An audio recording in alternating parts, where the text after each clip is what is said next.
Les conflits des Proches et Moyen-Orient ont relégué la guerre en Ukraine au second plan, alors que l'aide humanitaire y est toujours présente et active.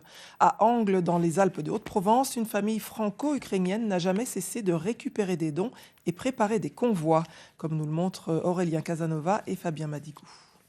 Sur les cartons, on sort l'appareil et on commence par ça, on charge à l'avant. Richard et sa famille doivent trier et prioriser le matériel médical à envoyer en Ukraine. Ça peut être des lits, ça peut être des matelas anti-escarres, jusqu'à des matériels de protection, des champs opératoires. Car depuis les premiers bombardements russes le 24 février 2022, les besoins ont changé. Au début de la guerre, c'était beaucoup les particuliers qui nous apportaient de la nourriture, des vêtements. Ce qu'on n'emporte plus, parce que la nourriture, le problème de la nourriture, c'est arrangé. Par contre, le matériel médical, ils n'en ont pas. Même avec de l'argent, ils n'arrivent pas à l'obtenir. Constructeur de maisons en bois massif, Richard prépare son 23e convoi pour l'Ukraine.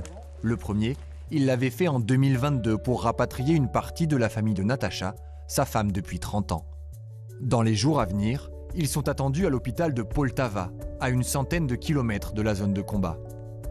Il y avait pas mal de gens qui venaient, les camions, il y avait pas mal d'aide. Et aujourd'hui, ça s'éteint un petit peu. On ne voit plus les convois humanitaires étrangers de passer la frontière et tout ça.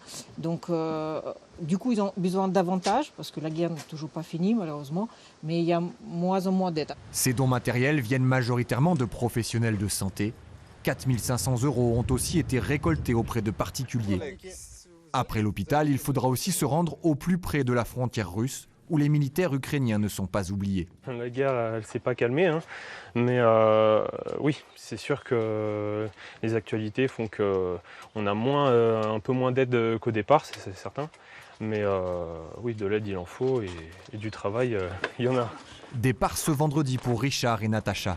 La suite, une trentaine d'heures de route pour rallier l'Ukraine et déposer ce fourgon rempli de dons à l'hôpital de Poltava.